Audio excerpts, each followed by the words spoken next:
Bonjour, je suis Laurent Schwartz, cancérologue depuis près de 40 ans. Mon désir le plus cher a été de comprendre cette maladie pour pouvoir guérir les malades. Le cancer est une simple fermentation du sucre, une maladie au fond pas plus compliquée que les autres. La cellule n'arrive pas à digérer le sucre et comme elle n'arrive pas à le digérer, elle grossit, se divise et métastase. Traiter cette mauvaise digestion du sucre, c'est traiter le cancer. Nous sommes un groupe de médecins, de physiciens, de mathématiciens, de biologistes, issus des meilleures écoles de la France. Notre but est simple, nous voulons comprendre pour guérir le cancer. Nous n'avons aucun intérêt financier, pas de start-up, pas de brevet. Notre but est de comprendre, et pour ceci nous allons aussi avoir besoin de votre aide. La recherche contre le cancer est à un tournant, on a l'impression qu'on a compris. Ceci doit bien sûr se confirmer, et surtout des essais thérapeutiques doivent débuter pour savoir si ces traitements sont aussi efficaces que ce que nous souhaitons.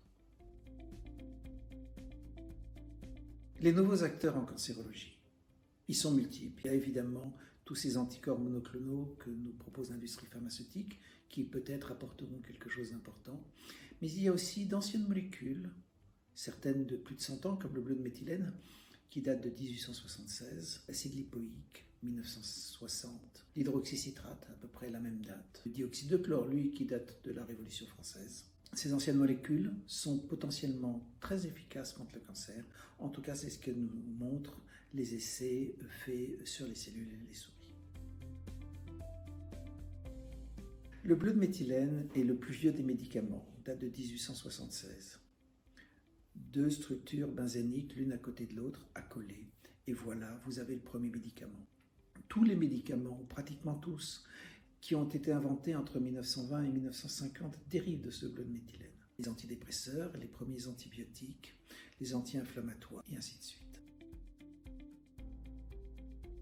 Notre travail a débuté par retrouver les vieux livres et se rendre compte que le cancer n'était qu'un mode de fermentation. Après, évidemment, il a fallu lever cette fermentation. Et nous avons utilisé près de 20 000 souris pour essayer de trouver un traitement efficace. Une combinaison d'acide lipoïque et d'hydroxycitrate lève la fermentation cancéreuse et arrête la croissance des cancers. Ceci a depuis été confirmé ici et là. L'acide lipoïque est un vieux médicament. Il date de la fin des années 50. Il est utilisé et homologué pour le traitement des polynévrites suite au diabète et il est quasiment sans danger. L'hydroxycitrate, lui, a été utilisé pour faire maigrir les femmes et les hommes. Il semble que ça n'ait pas extrêmement marché, mais toujours est-il qu'il est lui aussi sans effet secondaire. Se pose évidemment la question de la validité de cette association de l'acide lipoïque et l'hydroxycitrate chez les malades atteints de cancéreux. Vont-ils, comme les souris, répondre à ce traitement? Les tumeurs vont-elles ralentir? C'est la question auquel nous avons besoin de répondre.